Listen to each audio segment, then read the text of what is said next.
Hello, my name is Beth Ann Fennelly, and I'm reading Epistle to my Lord concerning my son's future spouses.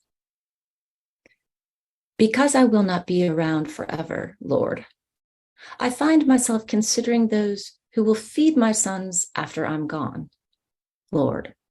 For my sons are joyous eaters, joyous and prodigious, but care not for the ways of the kitchen, despite my attempts at instruction.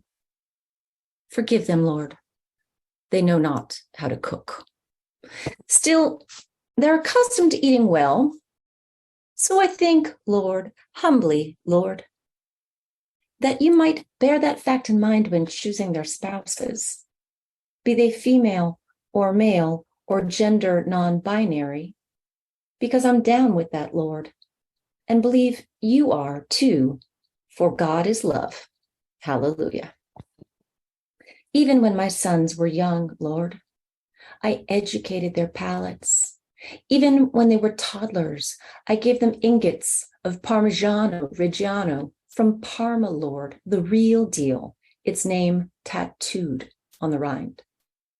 Yea, I have let them gnaw, Lord, its salty, nutty sweetness calving onto their tongues. I have taught them to savor that grainy crunch of tyrosine crystals, which the ignorant fear is mold, but is in fact the glory and gift of the aging process. Praise be. And I've steadied many a child's paw on the planchette of Parmesan, careful to clear their fingers from the microplane's teeth, to shower a host of angels into the fettuccine's steamy embrace. Yea, my sons have feasted, Lord, and your name has been exalted on their tongues. Lord, smite my enemies, who are even now indulging wicked thoughts about my extravagance and swinging the word privilege about like a rolling pin looking to connect with the skull. For verily, I shop at thrift stores, drink tap water, and at this very minute am sporting socks with holes. And furthermore, please remind those haters that when you were chilling at Simon the leper's crib and allowed that woman to anoint your head with perfumed oil, Lord, prompting your disciples to meanly observe that such pricey oil could have been sold to feed the poor, you defended her, saying she prepared you for your burial. For ye have the poor always with you, but me ye have not always. And thus, Lord, when my sons have me not always, grant them spouses, Lord, but not the kind who buy green shakers of powdered shelf-stable cheese food product containing plant cellulose, aka wood pulp, that Kraft dares to call Parmesan. That shit is nasty, Lord. Can I get an amen? If I may press my case, Lord, and surely I don't deserve more than you've already given me, but your ways are unfathomable, Lord, and you've proven yourself generous beyond reason, so perhaps you will see fit to select for my sons spouses who not only buy real cheese, but transmogrify it through holy fire. Yea, gift them talented home chefs who come to the marriage bed bearing cookbooks that fall open to recipes freckled with grease.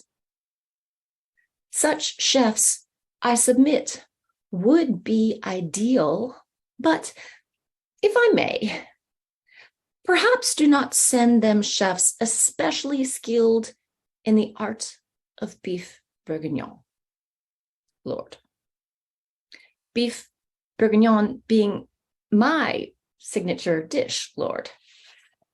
Beef bourguignon being my son's favorite to such an extent that my 11-year-old once asked if he'd be allowed to come home from college when I serve it. Consider that, Lord, I pray. Consider my youngest growing anxious at the prospect of missing my beef bourguignon 7 years hence. And you'll understand that his future spouse best not attempt it, Lord, because mine is just that good. In truth, there exist a few recipes I make so well and so often that my son's spouses might avoid them altogether, Lord, simply because their attempts can't live up to mine, Lord, which is no fault of their own. I simply got there first and shaped my son's taste buds in my image. I admit I have ruined for my sons certain meals prepared at the hands of others, ruined them with my willful, profligate excellence.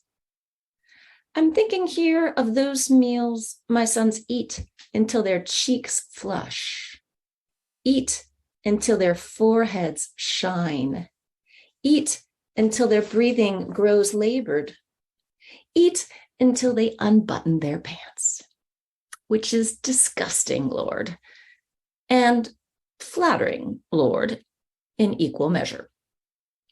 Disgusting and flattering, the way, clearing the table, they turn their backs and hunch to lick their plates.